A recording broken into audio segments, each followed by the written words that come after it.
Alrighty, hey everybody. We're checking to see that we can see everything. Sorry for the light and everything. Maybe we'll kind of put that down. How's that look? I think that looks okay.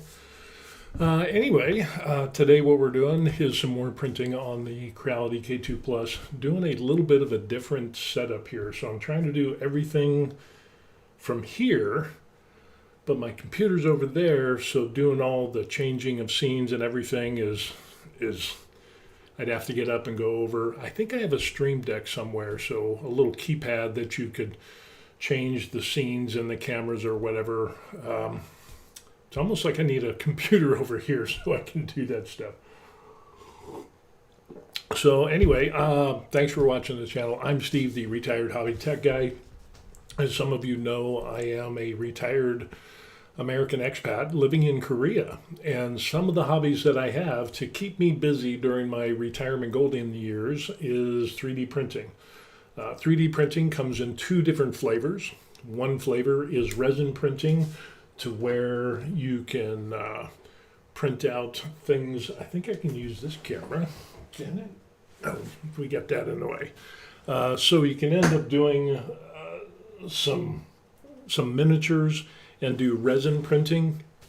So with that, you have a vat, and then you have like a clear film on the bottom of the vat, and it's filled with a liquid resin. And then after that, it ends up that I don't know how it goes on there. After that, light shines up and it solidifies the resin because it's UV activated, and then it does a layer about the size of a human hair or whatever it is, 50 microns. And then it'll do another layer, until it builds up the layers until you get your print. And so really good for fine details and everything. And some of the real cool stuff you can end up doing like this. So there's the Hulk, and this is probably one of I really like this. I've got a lot of other miniatures, but I really like the Hulk, and of course I ended up doing some airbrushing, learning how to airbrush. But with that, I got into the second flavor of 3D printing, which is FDM printing, or FFF, or whatever, fused disposition material, whatever. So basically, think of a spool of thread, but that thread is plastic, and that thread goes into what is called a hot end, or tool head, and then the tool head has a hot end that heats up that plastic thread or filament, and then to the point of where it melts it, and it has some gears that advances that plastic thread into the hot end, and then it melts it and it lays the layers. If you've been around a while, you've seen some 3D printing of buildings and whatever, and so that's basically what it is. And then the plastic cools off through some fans or whatever, and then voila, you get some pretty cool prints. So, matter of fact, you can even get some cool prints like this. This is a big Hulk, and Hulk's going to get bigger. And this was actually a 3D print that wasn't supposed to be that big. So the cool thing about 3D printing is you can scale up things that were really small and make them really big. So case in point, let me get this one over here. So for example, we have this guy here, which is, maybe I can put him down here. You can see. No, you can't see because I got the other thing. Man, just don't have. So anyway, this guy was originally, 32 millimeters. So to put that into perspective, he was basically this big, and I blew him up to this big. So yeah, and then I printed him on a 3D printer, my Creality K2 Plus. So, and you can go even bigger. You could even go life size. So that would be awesome. And that's what we're going to do with the Hulk, I think. Maybe not life size, but maybe 4 or 5 foot tall. I think that'd be really cool. So anyway, what we can end up seeing here on the screen, this is what I recently printed. So you can see that there, and how the models, the different items were put onto the build plate. And so now I got to go back to the computer so you can see that. And in case you're wondering, This whole thing took 10 hours and 43 minutes to print. So yeah, that is kind of some cool stuff. Now we can see the desktop. And we will end along with my morning latte. I make my own lattes. I have my own espresso machine, and yeah, it is nice. I've got some banging espressos and lattes. Let's just put it that way. I'm very happy, and so is the rest of my family. So anyway, this is what it ends up having after this is all printed out, as you can see here. Now this is the what is it? The Captain America. You have Captain America / Captain Hydra, whatever. I can't remember where I got the file from, but I'm pretty cheap. There's a few things that I buy that is some things. But what we're going to end up doing is taking a look, and we can see how well this printed out. Got some awesome details on there. And I think you know what I'll do is I'll turn the light on. We might as well. I think that'll help in our endeavor, and so that way you can end up seeing a little bit better here.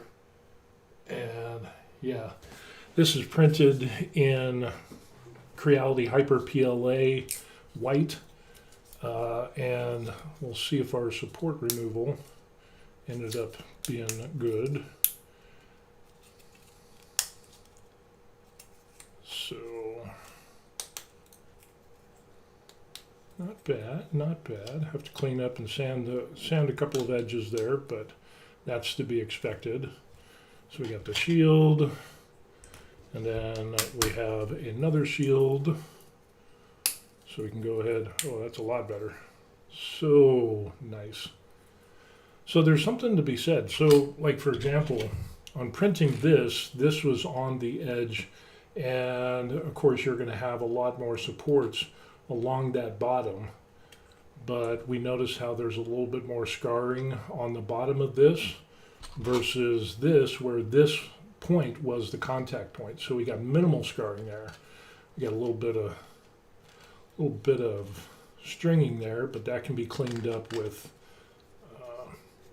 like a flame, butane torch, or whatever. So we got the two shields there, and let's go ahead and get the rest of this stuff off. Here is, oh, look at that. Those are the supports that just came off like, I think, wow, that came out great. I used a 0.16 layer for this, so that turned out really good. I think it was like 3 or 5% infill with gyroid, so that turned out well with two walls. And then here is the rock and the base for that, and we'll see how these supports remove. Okay, I'm getting supports all over the place.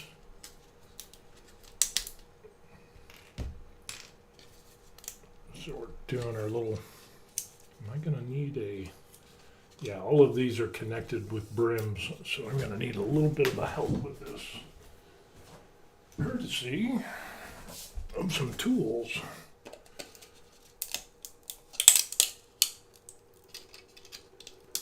Just for the fact that they're all connected together.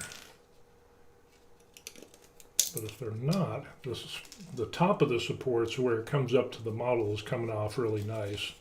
It's just that they're all connected with each other. I mean, look at how easy, because of the brims, but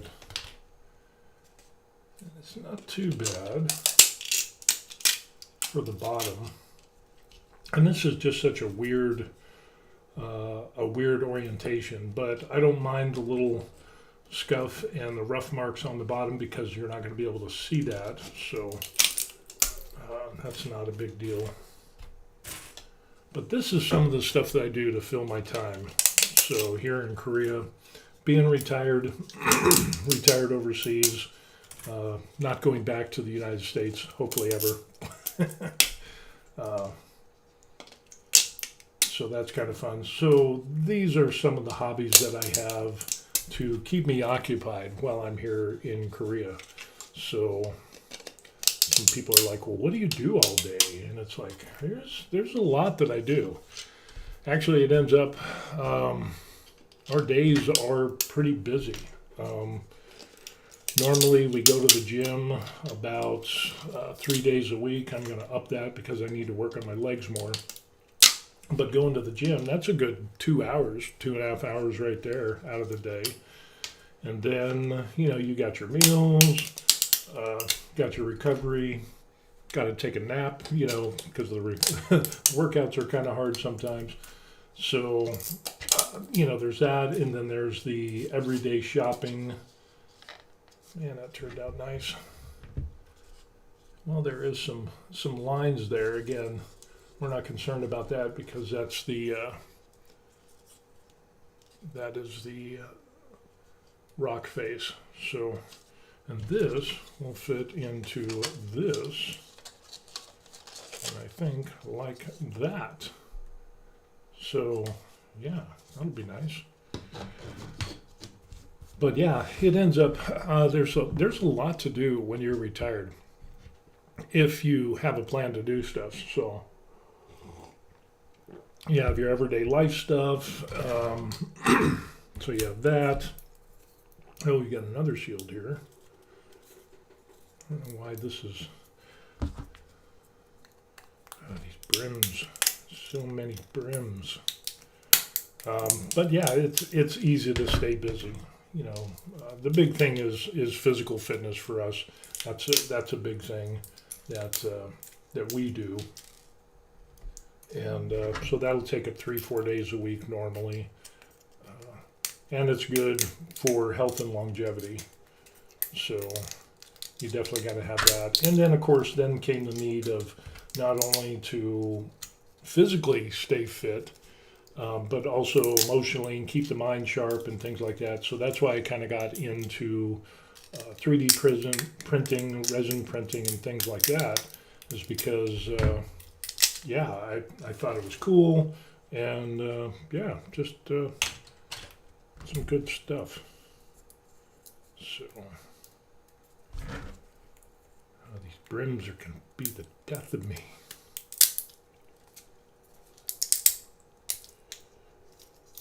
But support removal is pretty good. I don't know why we have two, but we are coming up into the time in Korea where the weather is going to get oppressively hot and humid. Korean summers are no joke. We will get humidity that is in in the 80s and 90s, and then you have the heat. Korea is known for its Korean summers to be oppressively hot and humid, and it's the one time of year that I think no Koreans like the summer. Spring, fall, winter, all of those are doable. The least favorite months of the year are the summer months. So, yeah, it's and we're coming up on that, so it'll end up getting pretty oppressively hot. So it is what it is. But other than that, it's good for some indoor stuff, and so things like doing whatever it is you end up doing, inside stuff, you'll be good to go. So cool. We've got his utility belt that we have there. So we've got that. I don't know if you can see that. Turned out pretty good. And now, let's see how these supports come off. See, when they're not all connected together, look at how easy these come off. And I think I set my top Z distance at 0.28. So it ends up that this stuff comes off quite nicely. Just boom. Yeah, that is going to be nice. And I didn't know how this was going to turn out because a lot of the small pieces. So there's that. Let's do a torso. Wow. Yeah, those settings are nice. It provides good support, but the supports themselves just come off like, oh, it's so nice. I might have to, if I do bigger, I might have to decrease the top Z distance, because the top Z distance is the distance away from the model and the support. So in between the support and the model where it's touching, at a 0.2 millimeter or 0.28 millimeter, you're going to get some support, but it's going to be really easy to take off those supports. So if we kind of take a look at this, like so. Of course, we got the brims. If they're all brimmed together, then I'll tell you what.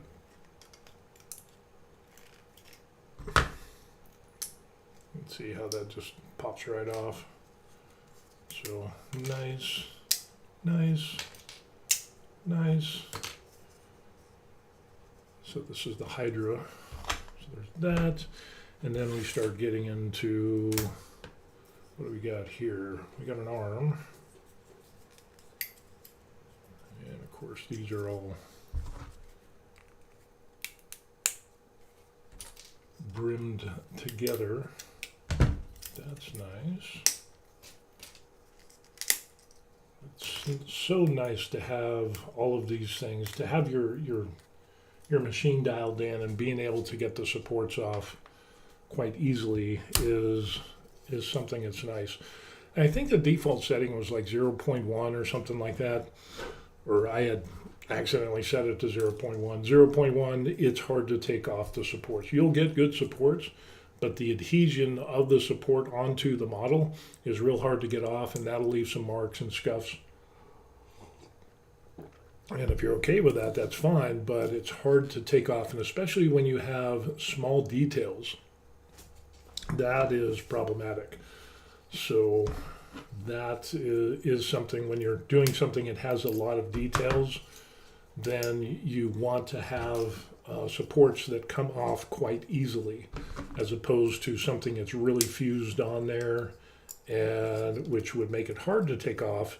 And if you do take it off, because the supports are fused onto the model really hard, then what happens is that you would break off some details. So like for this support, it ends up, we have the support like that, and then these just came off, and it saved us from snapping these off, which are some small details. If I had this set at 0.1, I probably would have broken off some of these things. So yeah, it can make a big difference. And you might have to do some surgical cutting like we have here, so that way you're assured to not mess up those fine details. So it's kind of like that game, if you remember the game Operation a long time ago. Yeah, if you're really old, you know what that is. It's a heart-wrenching, stressful game.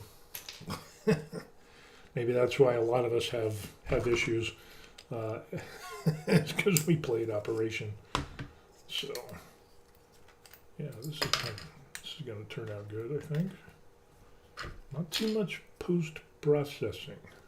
And we'll do a little bit of surgical cutting there. Yep. Boom. Perfect. Look at that. So that's why it's got. So I think. Oh, I see. Yeah. How does that work?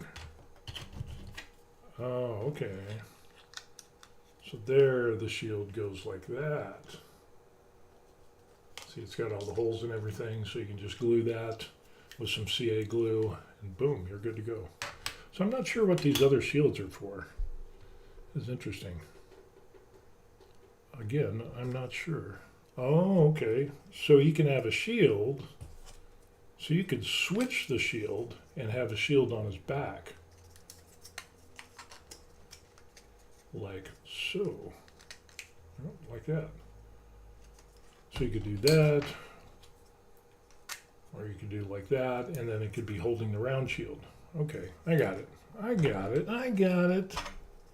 And then you have the choice of the Captain America or the Hydra. So I thought that was kind of cool. Yeah, that support setting was good. 0.28 or 2.6 would be good. So much nicer. We got his boots. Just knock that off there.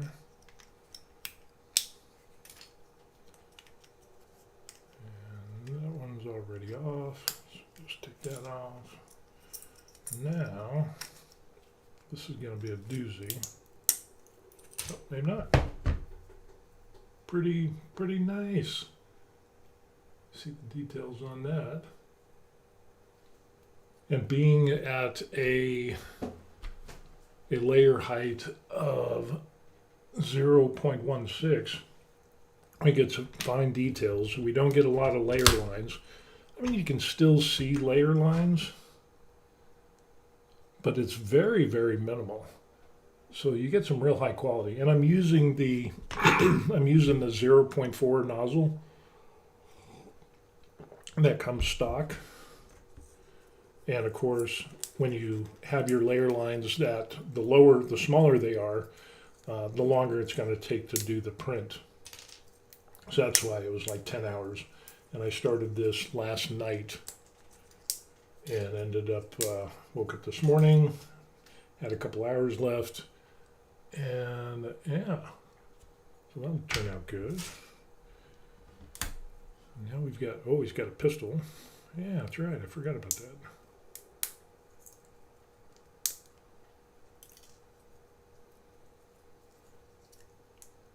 Is it going to come out? Yeah. Yeah, nice. Have to do a little tiny cleanup.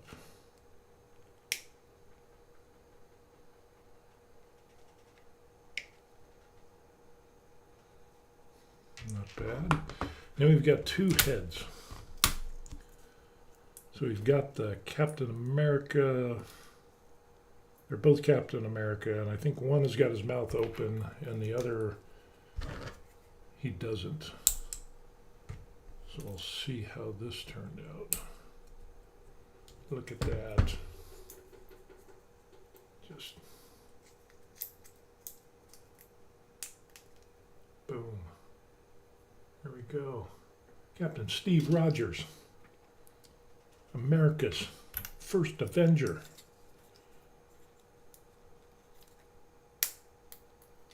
And same thing there. Boom. That's with his mouth closed. I don't know if you can see that. You should be able to. I'll put you up over here. And there he is. So, let's kind of do a little, I'm not sure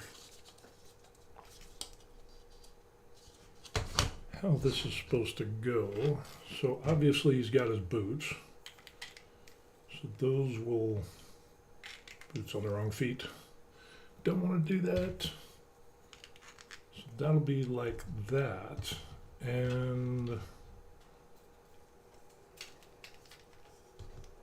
I think it will go like this.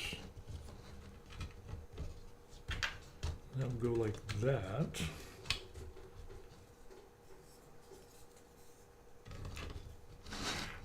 Like so.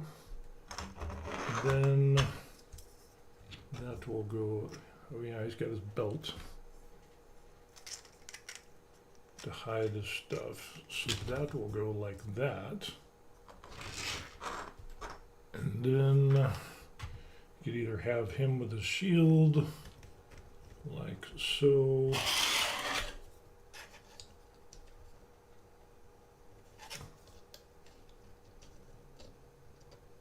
However that goes. Can't get it in the hole. There it is. It's in the hole now. So you'd have that. And then the other arm. And the other arm, I think you could end up having a pistol. No. Not sure how that would work. So let's see how that goes. Well, that's the other arm. So I gave you a couple different arms. So there's that, and then you could throw a head on there, and then boom, there is your Captain America. I think I'd like him with his mouth closed. More stoic. So yeah, some pretty cool stuff. Captain Hydra, Captain Hydra or Captain America, one of the two. So yeah, some pretty cool stuff. So that'll be interesting. Cool little build there that we ended up doing. Something I want to take a look at is because it's got the pistol. Where did the pistol go?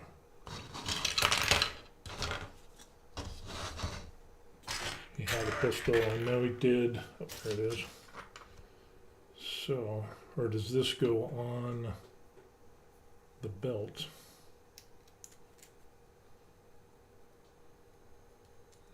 No.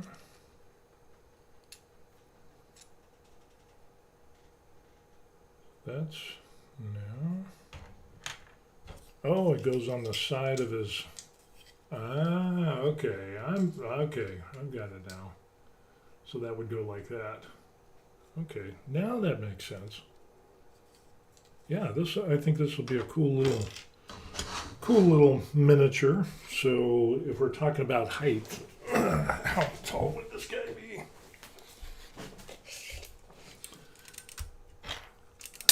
Of course, now got to try to put all this stuff back together. And of course, gluing this. And when I paint this, I would have to paint the base. I would have to paint this in stages. So I'd paint this with like a metallic color and put some distressing on there, maybe some, have it like a metal, kind of like lead belcher or tarnished weapons grade, whatever type of silver, metallic, and then paint the rock, which would end up being like, I don't know, painted like a rock. I don't have the other models here that I did. So I'd have to paint that separate and then go through and paint this guy. So I'd have to do the base, paint that, do the rock, paint that, and then have the model of him. And let me see, is that right? Yeah, there we go. And then paint the model by itself. I think we'll get rid of the head with the open mouth. Just doesn't seem appealing. And so we're looking at a total of maybe 7¼ inches tall.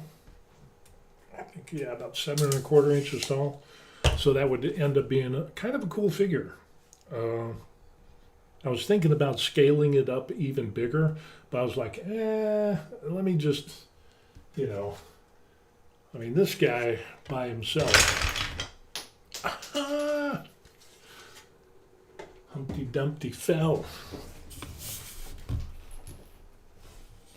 But the good thing is I can put him back together. But yeah, making him bigger, I'm running out of room on my shelves, and so I wanted to keep him at a reasonable size. And I think it worked out good. So, but like I said, eventually my bucket list is to make a Hulk about 5 feet tall. So can you imagine this guy being, 5 feet tall? That would be insane. That would be crazy. And I think that would be my one. But scaling that up would require a lot of filament and a lot of print hours. And since I only have my one K2 Plus, I think I ended up doing the base, just the base of this guy, and the base by itself minus the figure. I think it was going to be like 2 months of solid printing. And again, it would be so huge, and I'd have to use another program. There's a program called Luban that will actually break that up into chunks because your build plate area is only so big. And so it would cut whatever model you have into more manageable chunks based on the X, Y, and Z of your 3D printer. And then you could set that, and then it just cuts it automatically. It has connectors, so it would be easy to connect together. Kind of like this here. You've got your male and then your female. You could do rods and dowels, or something like that. But yeah, that would be huge, and then it would just be constant printing. So it's like, interesting.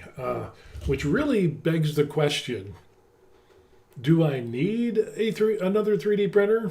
No, but if I did the Hulk, I would definitely want another 3D printer because it could cut my print time in half. But that would be another. But then again, the K2 Plus has gone down in price amidst the tariff wars that are going on. And I've noticed that with a lot of electronics devices and things like that. I don't know if you care about this, but it ends up that, people are so worried about, everything's going to be way more expensive, from stuff from China. And actually, that's not going to be a problem so much. So, for example, for the K2 Plus, I think it was like almost $1,700, whatever it is, $1,799 or whatever for the combo. And when I checked just yesterday, so we're amidst the tariff wars, and it ends up, it was like $300 off. So, in other words, there's enough profit built into the Creality K2 Plus that they can lower that price, eat the tariff, lose some profit. They'll still make some profit, and they're selling this stuff to the consumers because they can't just not sell. So they're not selling at a loss because there is a big profit margin in 3D printers. So they brought it down, so they might not be making as much as they used to, but they're still making money. But the good thing is this tariff war seems to be a good thing for 3D printers and other electronics. So, everybody's like, whoa, doom, end of the world. But actually, I've seen more sales and more drops in prices for 3D printers, resin, FDM printers. Filament has gone down, at least from my experience and what I've seen. So, yeah, I'm kind of happy as a hobbyist. So, because the alternative is either sell or don't sell. And if you have tariffs and you say, well, I'm not going to sell, a business can't do that. A business has to make money to pay their mortgages, pay the utilities, pay their employees, and pay, whatever they got to do, their taxes, their fees, and whatever. And so the only other choice that they have is to drop the price, lose a little bit of profit, but still make a profit.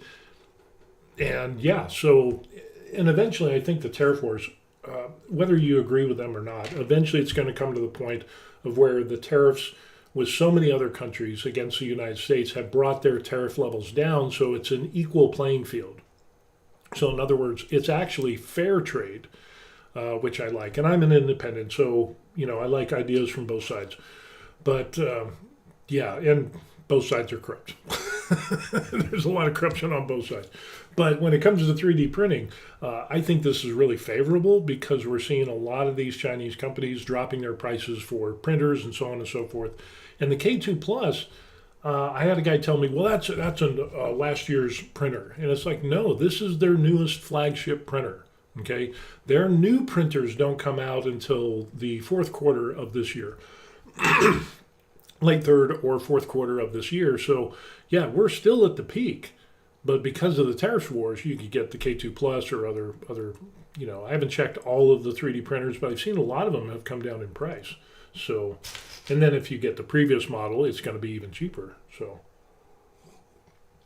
yeah, it ends up being good. It works out well.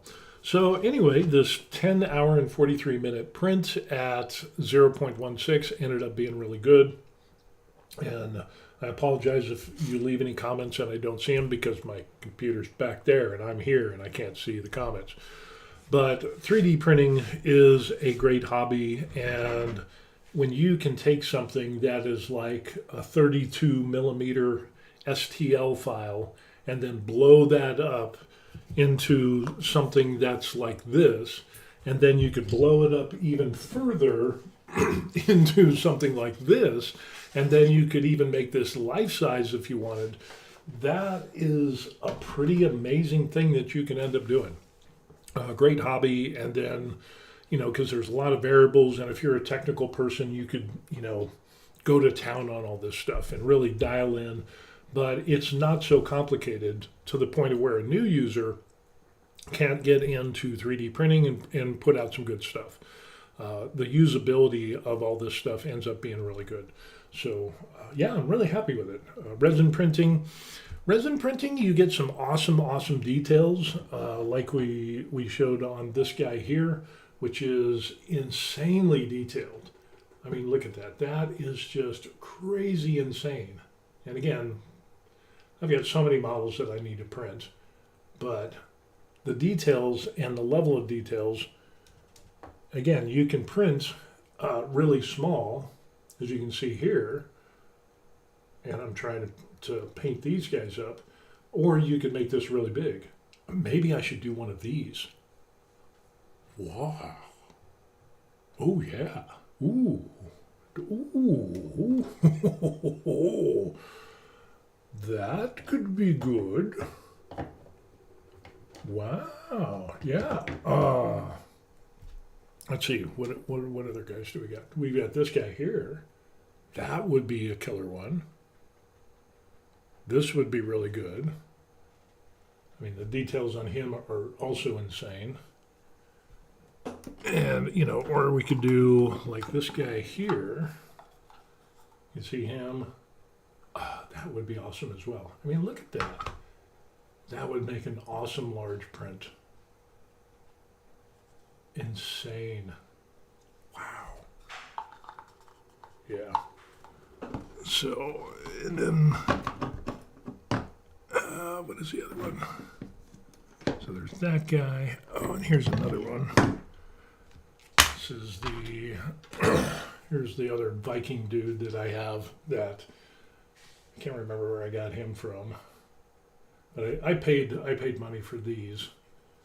But yeah, to be able to take these guys, and I think I got a small one of him as well, somewhere. I've got a real tiny one of him. No. I don't know. He's somewhere. Where do I got him up over there? No. Somewhere. Here he is. He's hiding. So look at that. 32 millimeter into this big guy. Isn't that amazing? So yeah, this would be a good one to do as well. I think this one would be really good. So the question is, I guess for you all, should I do this guy? Oh, I'm really partial to that guy. Or this guy.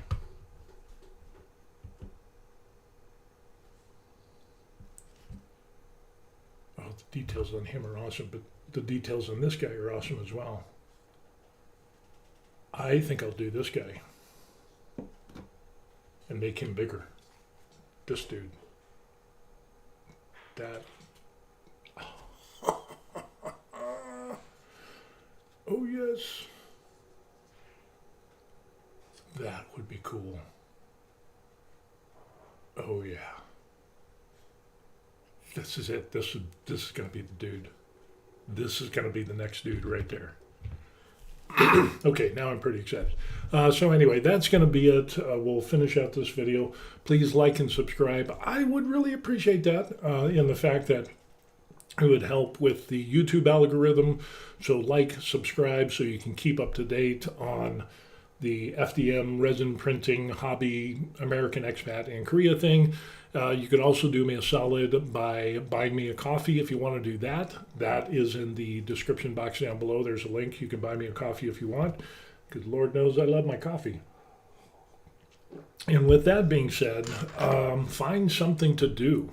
Engage your mind. Find something. Have some fun. I mean, I'm going to be 59, and I'm just coming to the point of in retirement. I retired early. And things that I've never done before, and jumped in, and I'm really enjoying the process and the learning and printing and painting and all this stuff. I've done some laser stuff. laser engraving. Maybe I'll get another one of those, a bigger one. There's just so much to do out there. Just jump in and do it.